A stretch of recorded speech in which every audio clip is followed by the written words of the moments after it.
Recording in progress. Welcome back to the channel and another podcast. Paul, Peterhead, Scotland, recovery addict.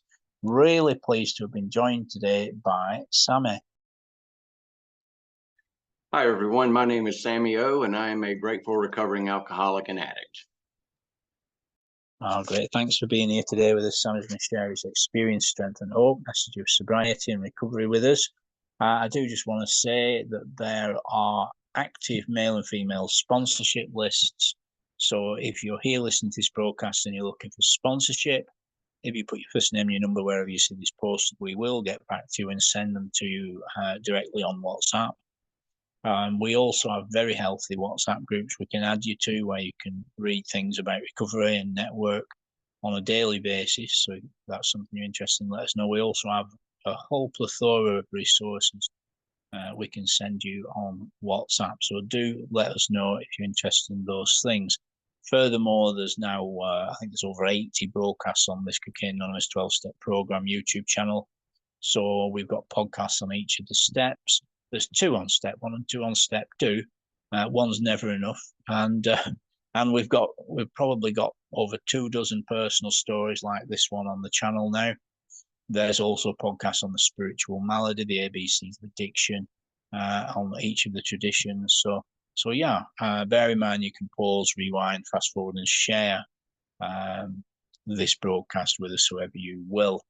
So yeah, and there's going to be information on the screen about how to get to Zoom and in-person meetings, as well as readings from the big book on the screen. So without further ado, it gives me great pleasure to hand the floor to my friend Sammy. Thank you so much for the opportunity to be of service. Again, my name is Sammy O and I'm a grateful recovering alcoholic and addict. One of the first things that my sponsor told me is that whenever I was asked to do service, that I should always say yes, no matter what. So today I'm all about following the suggestions of those who came before me. I'm in South Carolina, by the way. I don't think that I disclosed that in the beginning. So I'm going to follow a basic format that is recommended, which is to talk just a little bit about what I was like and a little bit about what happened and the bulk about what happened and what I'm like now. So I'm just going to qualify, first of all, and tell you why I qualify as an alcoholic and a drug addict. Between 1976 and 2003, and between 2004 and 2019, I had various careers in the workforce, but my main career was drinking and drugging. I was out there ripping and running for decades. High functioning, had jobs that paid well, was part of a wonderful group of people, social circles. In the beginning, it was all about the party. It was fun. I have to say that. It didn't turn ugly until way later. A lot of us have many war stories, so I'm not going to spend a lot of time talking about those war stories. I will say that my first aha moment happened on December the 17th, 1992, when I was living in San Francisco and I was working in Oakland, California for a huge law firm. And my brother was quite ill and he was expected to pass at most any time. I was just waiting on that phone call that said you need to come as quickly as you can. So I got that phone call on December the 17th, 1992. And I left work immediately to go be by his side and be with my mother. But I didn't go directly there. I hopped on the subway and I took the tube to San Francisco. I got off in 16th and Mission.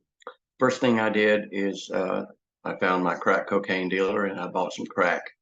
And then I went into a bar, went into the bathroom, took a hit off the pipe and had a shot of Jack Daniels. After that, I went to the hospice house where my brother was, and I was too late. I did not get to witness his death. And the consequence was my mother probably never got over that. That shouldn't have been in and of itself enough to catch my attention. It did not. I continued to rip and run. I discovered, much to my delight and disbelief, that methamphetamine was a much more cost-effective way to get high. I didn't have to spend all the money on cocaine. I could just do it on methamphetamine and just be awake and high for days and days and days. Off and on, off and on. Every job I ever had in life, I got fired from due to my alcoholism and drug addiction. Every job. Even the last job I had, I didn't get fired, but I was medically disabled because the second aha moment that should have gotten my attention was on June the 29th, 2019, when I had a colonoscopy, which resulted with a diagnosis of stage 3 colon cancer.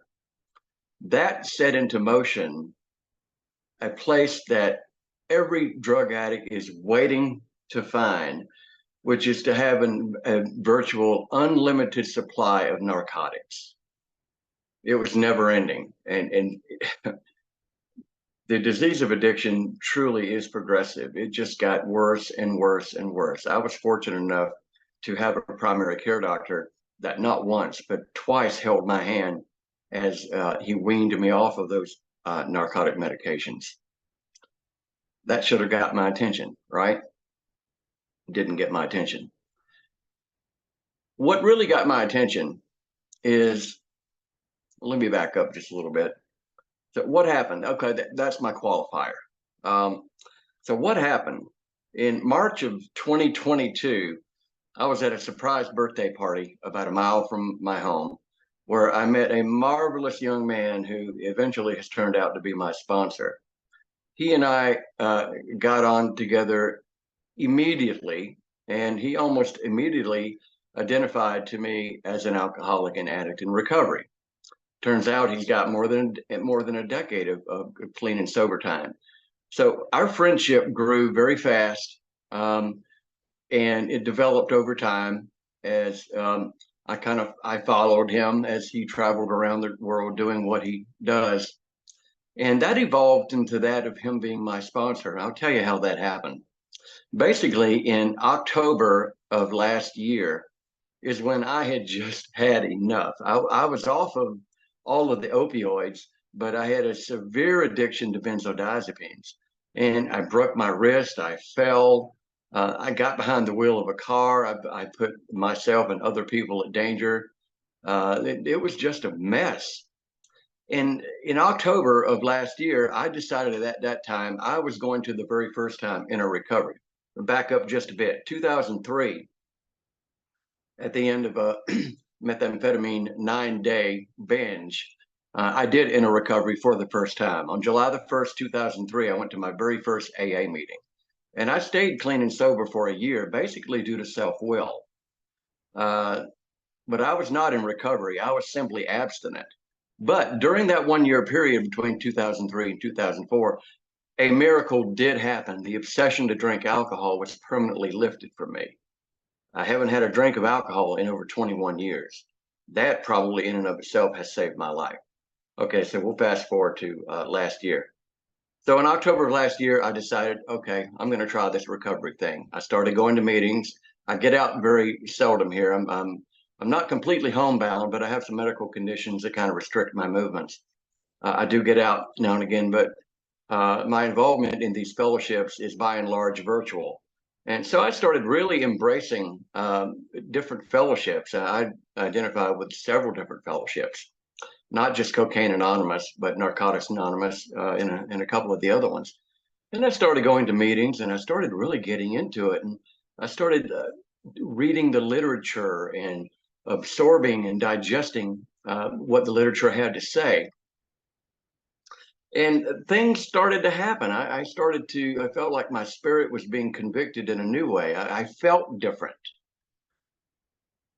I wasn't using anymore. That was the first thing. I was completely done with the benzodiazepines and done with the opioids, done with the cocaine, done with the meth, done with all the drugs, and definitely done with all the alcohol, as I said previously. So between October and January, things were going pretty good. And I actually managed to bring my best friend into recovery with me, which has just been absolutely amazing. He has a bit more clean and sober time than I do, but he's never been in recovery, and he is very involved in service. He chairs meetings. He has friends in recovery. He has some interesting challenges in life. He has cerebral palsy, and he is required and prescribed 2 narcotic medications therapeutically, which he never, ever takes to excess. He's responsible and he's disciplined. I did something really, really messed up on January the 30th of this year. I had him over here. He was spending a few days with me, and I knew that he had brought his drugs with me. And that stinking thinking crept back into my head.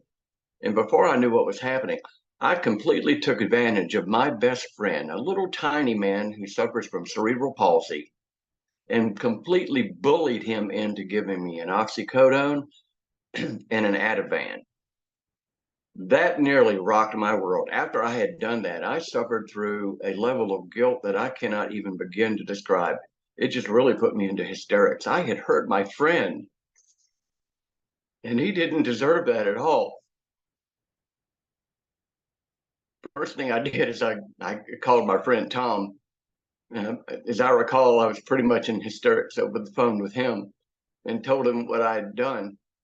And that's when everything changed. At that moment, Tom said to me, "Why don't you let me be your sponsor?" I thought it was supposed to happen the other. I thought it was supposed to happen the other way around, where I was supposed to ask someone to be my sponsor because whoever I was going to ask had what I wanted. But he took the torch and he volunteered to be my sponsor. And I said to myself, "Boy, howdy, yeah, you can be my sponsor." That leads us into, I've got to read my notes. Isn't that awful? What am I like now? Well, I'm different than I have ever been before. And it's all because of these 12-step fellowships. Come to find out, after decades of ripping and running and doing the next wrong thing and using drugs and alcohol and involved in compulsivity and some other tawdry things that I'd rather not talk about, the people in these rooms that I had heard over and over and over again that told me, just have faith, just do it one day at a time, get a sponsor, work the steps, read the literature, do service. Come to find out, they knew what they were talking about. Go figure. So that's what I started doing. I started working the steps. I've completed step 2. Now, I say completed only because it's a step that has to be completed before you go to the next step. But I've come to believe, and I believe that this program is designed to be a therapeutic program of a journey and not as a destination. And I look forward to working all of these steps. I don't know how long it's going to take. My sponsor told me it took him 5 years to work all 12 steps the first time. So that takes a little bit of the pressure off of me in terms of viewing it as a journey and not a destination. That means I can take my time and give thoughtful consideration to the assignments that I'm given. So I've already delivered steps 1 and step 2 to him, and I'm currently working on step 3. And it is such an empowering exercise in the discovery of self. One thing I discovered about myself in this process is I haven't been diagnosed or labeled with this officially, but I probably have as close as one can come to having an eidetic or a photographic memory, because the memories that I could recall all the way back to the age of 9 years old remind me that aside from the times when I was passed out due to alcohol poisoning or a potential drug overdose, I remember everything, the good, bad, the ugly, and the indifferent. And I wrote those things down on paper, and I delivered it to the one person that I had to take a leap of faith in and trust him implicitly with my deepest, darkest secrets. And I got to tell you, to have someone like that in your life, if you have never afforded yourself that opportunity, that's probably one of the most important things, is aligning yourself with somebody that you can trust. Speaking only for myself, in my active addiction and alcoholism, I didn't trust anyone, least of all myself, but I trust my sponsor, and he trusts me. I don't know if that's wise or not, but time will tell, I guess. So what am I like now? Well, I'm completely different than I ever was. I'm not just clean and sober. I'm not just abstinent. I'm clean and sober in recovery, working the steps, doing service, reading the literature. One of the most important things I think that I'm doing right now, and it brings me great joy and great validation, is every morning for about 2 hours, 2.5 hours each morning, I record a series of literature readings from 4 different fellowships, and I distribute these readings. Now, I got to be very careful when I'm doing this kind of service, because it would be very easy for me to slip back into a sense of self-ego or self-importance. And that's a character defect I'm aware of, and I'm working on. I remember when I first started doing it and I started distributing these things, I got a little annoyed because I wasn't getting any feedback from people. I totally made it about me, me, me. Why aren't they liking me? I'm doing a good job. I'm articulating what I'm talking about. I'm bringing the emotion into the readings. I'm bringing substance. I'm bringing feelings into these readings. Why aren't I being recognized? Well, I just had to wait a little while, and slowly and surely people started to trickle in, people I don't even know. Every day somebody approaches me on one of these virtual platforms and says, Sammy, oh, thank you for posting that and recording it. You have no idea how much I needed to see and hear that. So I think validation is an important thing. I think validation is something that allows me to feel like I'm doing the right thing. That I'm doing something that's important, something that means something to other people. So what am I like now? So different. I want to briefly go over, and I'll end with this. This will probably take up the rest of my time. Let's see. Excuse the interruption. I was reading the promises yesterday. It seemed like the number 12 is a common denominator in this program. 12 steps, 12 traditions, 12 months out of the year. Kind of fascinated with numerology. You know, I've got a book I've got to read about that. But don't know if you know this, there are 12 promises. Now, some of those promises have already come to be for me. Not all of them have. Because some of them have already come to be for me, I have faith that they all will come to be for me. I'm just going to list them out here. If we are painstaking about this phase of our development, we will be amazed before we are halfway through. So I'm not even halfway through working all the steps the first time. So this makes sense to me. Number 1, we are going to know a new freedom and a new happiness. I know a new freedom and a new happiness. I've never known this kind of freedom, and I've certainly never known this kind of happiness. Happiness for me was always at the bottom of a pill bottle or a bottle of alcohol or something else. So that promise has been fulfilled. We will not regret the past nor wish to shut the door on it. That's very important for me. I'm that guy that used to say over and over again, oh, I don't have any regrets. Well, I do have regrets. But this program is suggesting to me that I will not regret the past nor wish to shut the door on it. And to me, what that does is serve as a reminder that in remembering my past, it's a reminder to me that that is not where I ever want to go back again. It is a dark place. It has no light whatsoever. Light can neither come in nor can it escape. It is dark, so dark. We will comprehend the word serenity and we will know peace.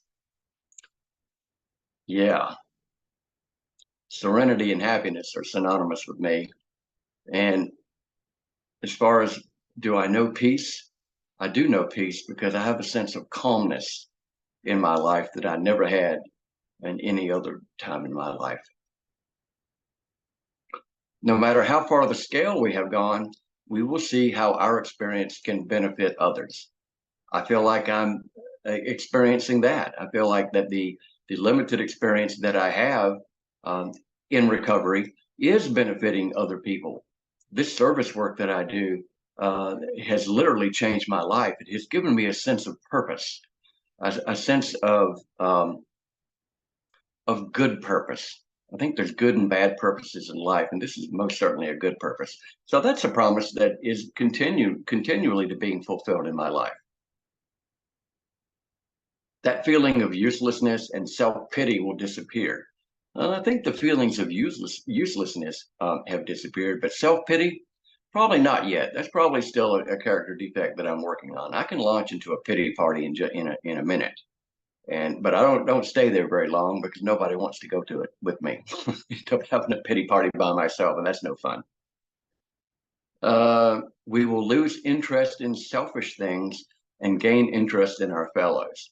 Yeah, that's true. That's another promise that is continually being fulfilled.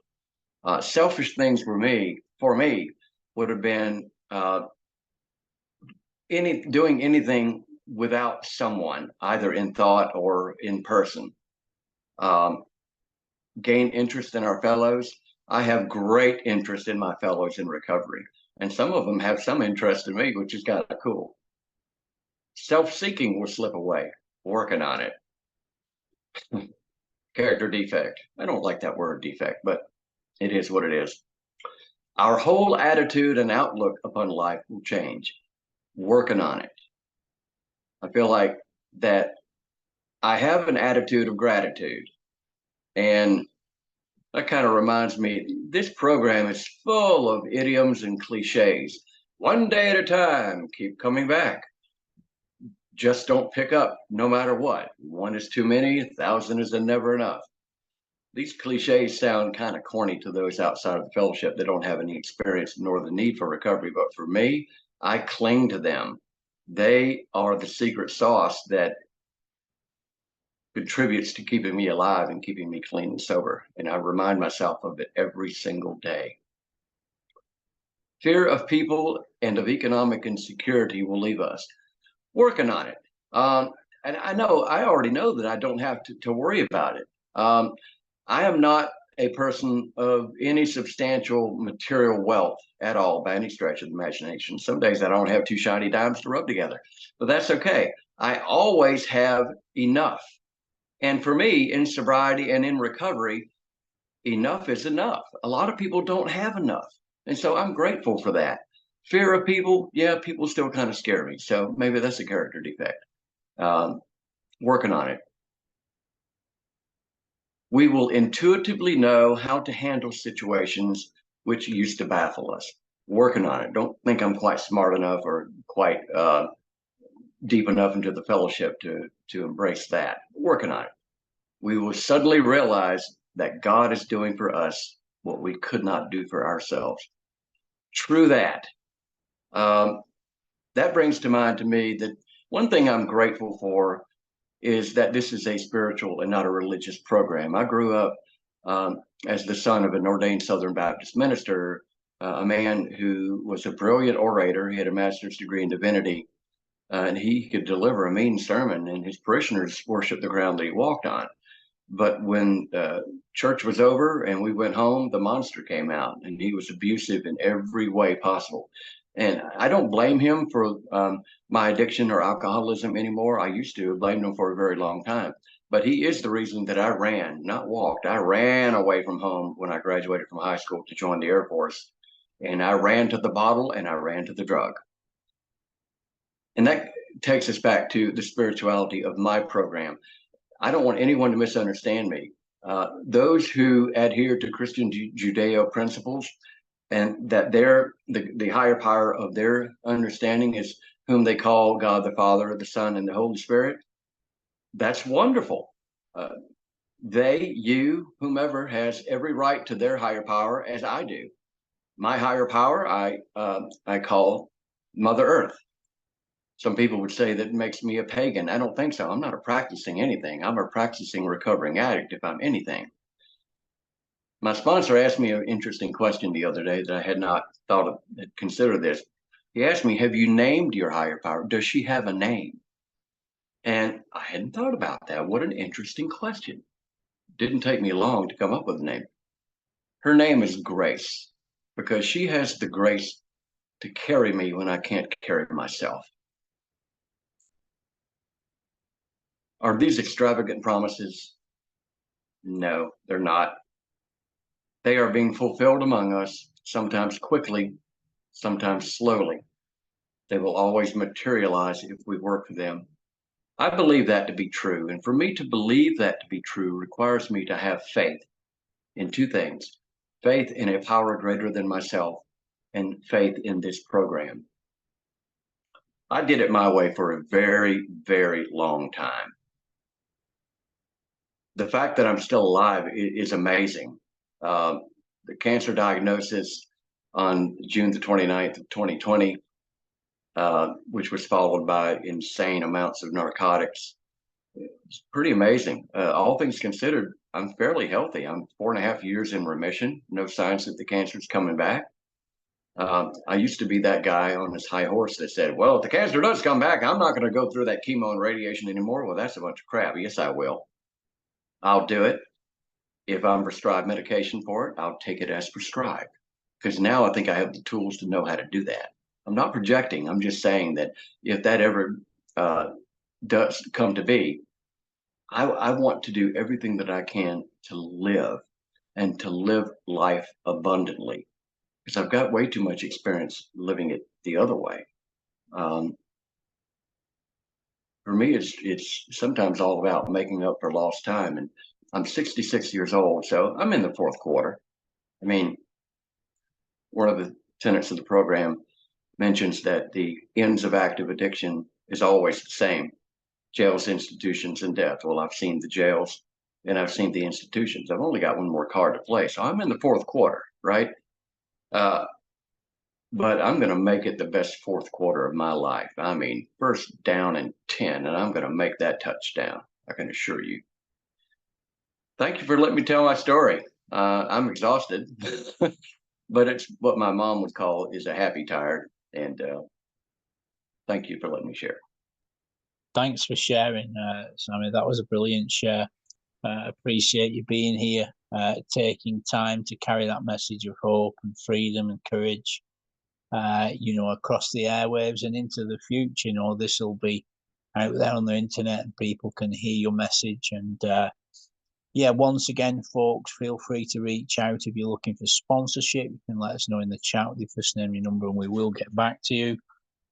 Please check out the other broadcasts on here. A lot of identification really with you, Sammy, and you seem to be in the enjoyment of sobriety. And ultimately, my experience has been, if I'm happy to be clean, then I'm happy to be clean, and if I'm not happy to be clean, then I'll be happy to get high. And and my experience also showed me that if all I was doing was not doing dope, then the time and place would come where I would do dope again. It wasn't enough for me to simply not do drugs. You know what I mean? There has to be daily consistency. It doesn't have to be like masses of it. It doesn't have to be legalistic or strict or difficult. It's enjoyable, and for me, it's the simple things like morning devotions, nightly inventory. I like listening. I log into a meeting. I like the truth and the reality, particularly of your shares, and you mentioned service as being a big part of your sobriety, and the rewards, of people getting encouragement and inspiration, and it's such a blessing to be a tiny part of other people's sobriety, and for others to draw encouragement from your investment in their lives, So, I just thought we could share back and forth for a little while now about sobriety. What would be like your favorite part of the literature, or what would be your favorite recovery literature? What would be my favorite literature? It goes back and forth, but currently I would say probably the Just for Today and the Spiritual Principle of the Day from Narcotics Anonymous. And the reason for that is because the Spiritual Principle of the Day is generally a little bit more lengthy, a little bit more lengthy than the other readings. it presents a challenge. I don't have a recording studio. It might sound like I do, but I have an Android cell phone and an Android tablet, and that's it. There's no software, there's no bells, there's no whistles. It's just one take after the other, after the other, after the other, after until I achieve as close to perfection as I possibly can. I know this is a program of progress and not perfection, but in terms of delivering the message to somebody, it's important to me that whoever is receiving the message is receiving it in a way that's easy to understand, that contains the emotion of the message and the substance. So I like those two for that reason. The spiritual principle of the day just gives me a great challenge. Yeah. Thanks. Yeah, yeah. I too like that. I too enjoy that. The SPAD. Yeah, yeah. That's a great reading. And it's dynamic usually, isn't it? You know, it's fresh and current. And I suppose what I've been enjoying lately as well is the stories. You know, I'm quite involved with service on a daily basis. You know, and occasionally I'll read a story in the meeting. You know, a part of the story, and it's just a miraculous thing. You know, the literature, where my experience has been, wherever there's regular literature, both in the life of the individual and in a meeting, it's just a formative thing. It just gives a sense of establishment, and the meeting tends to go well. And you know, I think literature is such a vibrant part of sobriety. You know, I have some in the car, I've got some in the shed, I have some here next to me. You know, it's good to have the literature, and you know, the great blessing of working with others. You know, and opening the book with somebody else. You know, the old saying in America is if you want to hide something from an alcoholic, put it in the big book. They're unlikely to find it there because a That's so lot of cool. alcohol. Eh? I saw a story in the big book the other day for the very first time. See if I can find it real quick. And I'd never read it, but it spoke very much to it's in appendix number 2, and it talks about the spiritual experience. And it's at the very end of the AA Big Book. And for me, because this is so importantly to me that it is a spiritual, not religious program, it's a great story.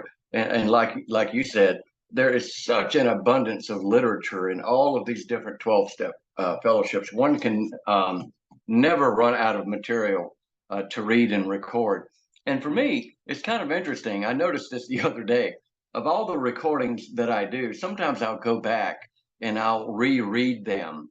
And I don't know if this is my old age catching up to me or not. But when I read them for a second time, like in the afternoon, it's almost as if I'm looking at it for the very first time. And I think to myself sometimes, did I record that this morning? And I have to go back and listen to the recording. Well, yeah, I did. Because when I'm looking at it a second time, I'm seeing sometimes a different feeling in a sentence than I saw in the morning. So the repetitiveness of reading these things over and over and over again, to me, is very empowering and very helpful.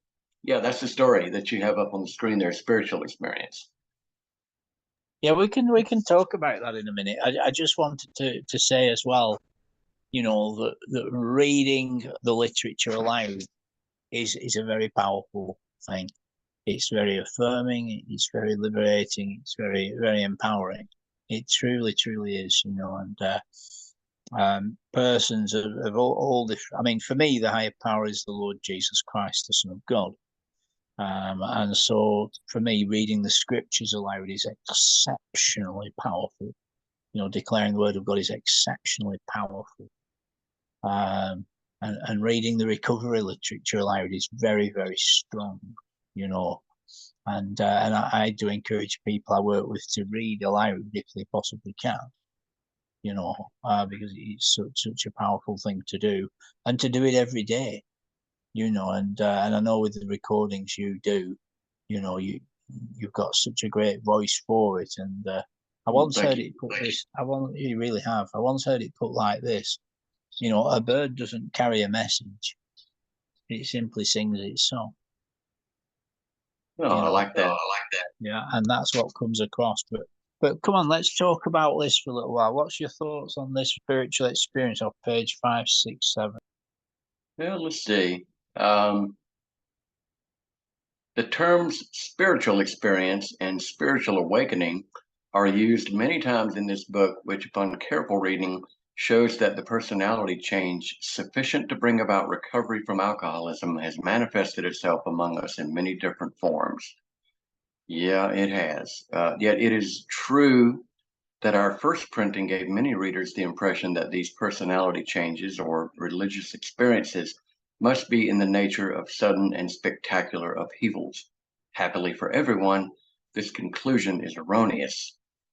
So, in just kind of browsing through this, I guess my takeaway from it is that we all know that Bill Wilson and Dr. Silkworth put this together on a faith-based basis. And don't you know how very proud Bill would be to see how this program has just launched across the world? And what's significant to me is that he and Dr. Silkworth had the foresight at that time, even way back then, in I think 1937, to identify this as a spiritual and not a religious program. And that has opened up avenues for everyone: Hindus, atheists, agnostic, free thinkers, Christians, uh, everyone in the world to seek recovery. Nobody can be denied the opportunity for that. So that is what, for me, speaks to the importance of spirituality within the program. A lot of people will equate spirituality to religion. I don't adhere to that. It might to those who practiced organized religion, and I don't begrudge anyone that's their right. We all have the right to our own opinion. We all have the right to work our own recovery program. What works for you does not work for me, and vice versa. And it's that commonality that brings us together. And for me, that's what makes it spiritual.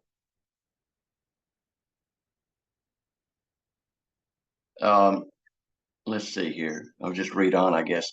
Yes. I was just going to come in briefly, and then I'll let you play back in if that's okay. Yeah, please. Just do the old audio thing. There we go. Yeah, I mean, it's an action-based program. You know, person's understanding tends to grow and evolve over time. My experience has been is that it's essential persons, particularly chronic addict alcoholics, recognise as at least an intelligent designer, a creator. The steps to me don't make sense.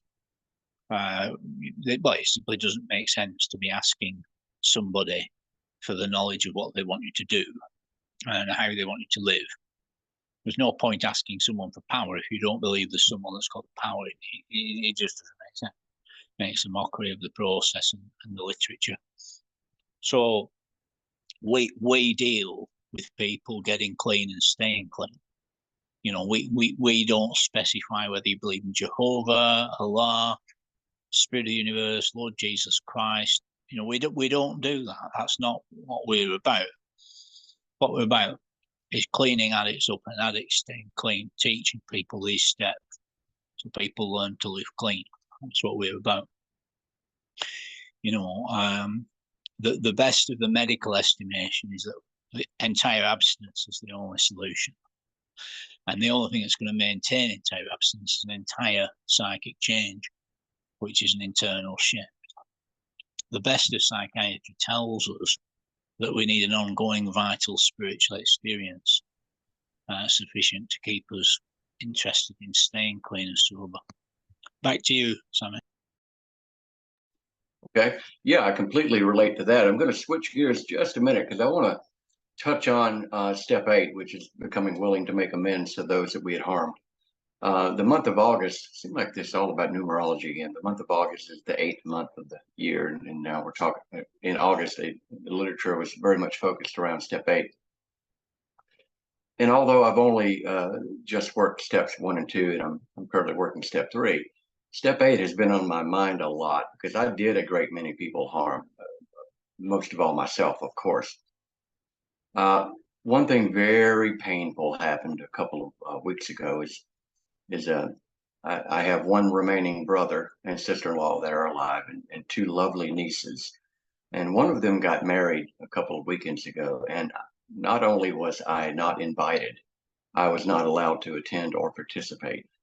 I don't blame them at all. It was all of my doing. I was that uncle who thought he was fostering a memory of being the world's wealthiest uncle. I would always throw money and presents at my nieces, and that's really what I wanted them to remember. But I was doing that in my act of addiction and my act of alcoholism. What they remember, and this I don't remember, which is horrifying, what Ashley, who just got married a couple of weekends ago, what she remembers is catching Uncle Sammy rifling and rustling through drawers looking for narcotics in their home. And that absolutely horrified her. And her fear was that because I had been so unstable over the years, if she had invited me, what would happen? Would Uncle Sammy show up loaded and ruin her day? So I had decided, actually, before I found out that I had not been invited, that even if I had been invited, that I would not attend, because I would defer to her because it was her day. But that is a great source of pain for me, and it's a reminder that that is one amends that I am anxious to make to her. And I don't know whether she's going to be willing to accept amends, but that's not the point. It's an action. It's a requirement of action from me to do that, and I'm certainly willing to do that. So that's been on my mind a lot.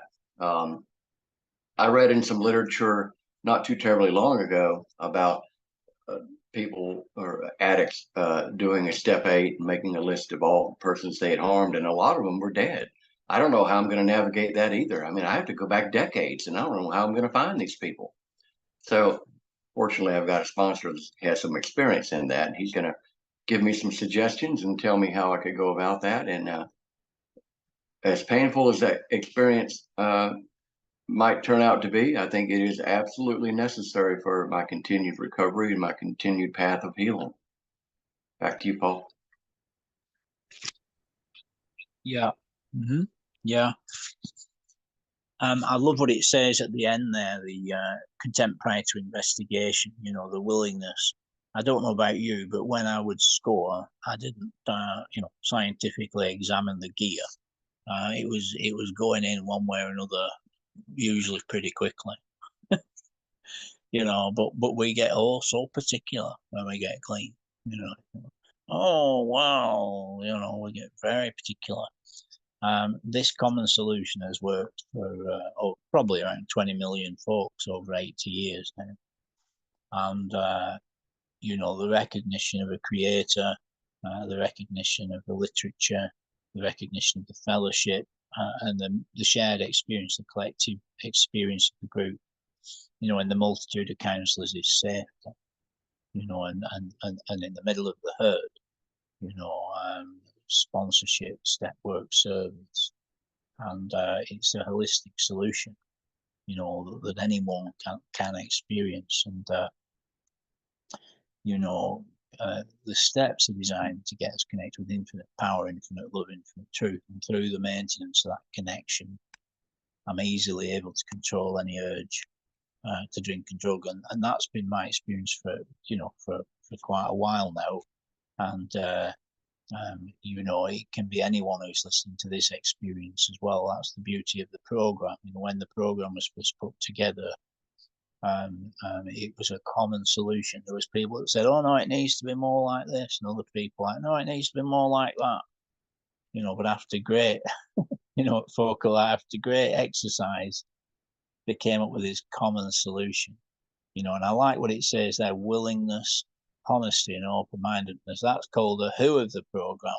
A lot of people talk about the how of the program, 1, 2, 3, and that's what honesty, open-mindedness, and willingness. But a lot of people say for them, they had to be willing before they could even begin to be honest. So for many people, they say it's the who of the programs. They had to be willing, and then to be honest, and then to be open-mindedness. And yeah, man. So it's a great way to live, and I can discern the freshness and the gladness that you have for sobriety, and And I suppose as we come to the last sort of like 5-10 minutes of the podcast, Sammy, you talked about making this period in your life count, and I think radical acceptance of what is past is past. Most of us who come to recovery have spent a fortune, burned a lot of bridges, lost or missed opportunities. But the point of the matter is, whatever we've spent, we've spent. I have to move forward. Yesterday's history, tomorrow's a mystery. The present is a gift. That's why it's called the present. And every journey starts with the first step, isn't it? And this is the first day of the rest of our lives. So, I just wanted you to share about your new get up and go, and your new zest for the future. Okay, sure. I'll be happy to do that. One thing I saw, I think it was today or yesterday, it was in one of the readings. I can't remember which one it was, but it talks about that the disease of addiction, it is just that. It is a disease and not a moral dilemma. I spent a great amount of time thinking that I was a bad person, that something was wrong with me.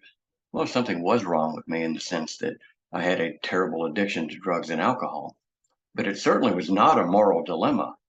I have found that people outside of the fellowships that do not identify as alcoholics or addicts, that do social drinking and recreational use of drugs without much consequence, tend to look at people in recovery as bad people and people that do have a moral dilemma.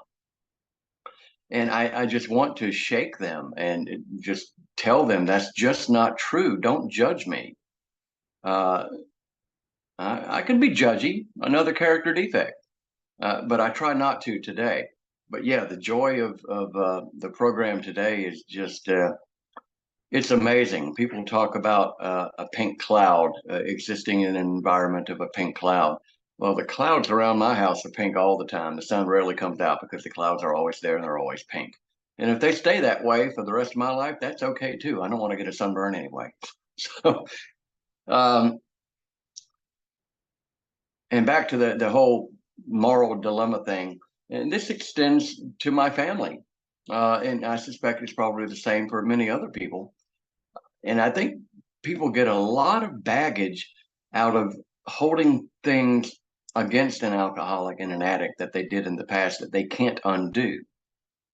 I can't do anything about that for them. That's their baggage and not mine. And it brings me to the whole becoming willing to make amends to people. I mean, that's an action step of me resolving my own feelings of guilt and remorse and getting that out of the way. One thing I love about the steps of Alcoholics Anonymous and Cocaine Anonymous and Narcotics Anonymous and all the rest of them is that they were written to be done in order. You can't just go from step 1 to step 8 and then back to step 2 and then to step 9 and all that. They have to be worked in order. And again, it takes me back to my belief that this is a program that is an action of a journey in a sense and not a destination. Destination might be step 12, but guess what? The journey starts all over again. So if I live long enough to work these steps over and over and over again, that's okay. It's all about discovery of self and healing, serenity and love and caring and sharing and helping other people, giving back what was so freely given to me. Service again is so important. I remember the very first regional Narcotics Anonymous conference I went to in San Francisco in 2003 was at the Sheraton on Market Street, and it was in one of their big convention halls that had room for over 1,000 people. And the service I did was set up chairs. That seems like mundane and menial, but it was important work. People had to have a place to sit down. So with a group of other people, we set up the chairs, and then we went out and had coffee and donuts, and just a fellowship of being around people and laughing and giggling and cutting up and carrying on without being high or drunk was amazing, absolutely amazing. And I love that today. One of the things that I really, really love and derive great joy from when I do go out is random interactions with people I do not know. This happens frequently in the grocery stores when I'm walking around, and I'll compliment someone or just chat somebody up in conversation. Now, sometimes they're not always amenable to that. I remember I walked up to a lady who was in one of those electric grocery carts. She was older than me, and she clearly had some things on her mind. And I walked up to her and I said, "Ma'am, I'm going to have to check your driver's license and registration." And she said, "You better get out of my way. I'm going to run you over." So you got to pick your battles wisely when you go out. But random interactions for me is a very, very important part of my day. And my best friend tells me every time we go out somewhere, he said, "What are you going to say today? And what are you going to say? And who are you going to say it to?" Well, I don't know. We'll just see. And most people are receptive to that. I am drawn to the kindness from other people, and other people are drawn to kindness from me. And it's just a win-win situation. Recovery is wonderful. Such a difference between abstinent and being in recovery. I just can't express how happy I am today. Absolutely. And it is a miracle. And it's a common solution that we have. So if there's anyone here listening to this, that's wondering whether recovery is for them, recovery is absolutely possible. It is a lifestyle, it is a commitment, and what it is, we've got like the miracle of Zoom now, and there's probably over 150 Zoom meetings on right now. There's currently 16 different 24-hour marathon meetings. That is to say, 16 different Zoom meetings that are permanently on, 24/7, 365, permanently on. And in meetings, you'll learn more about the steps. You'll hear other stories like this wonderful share from our brother in South Carolina this afternoon. You'll have the opportunity to share. No one will demand that you put your camera on or that you talk in these meetings. You're quite welcome to come along, certainly to all these ones on the screen here. I'd suggest anyone listening take a screenshot of this.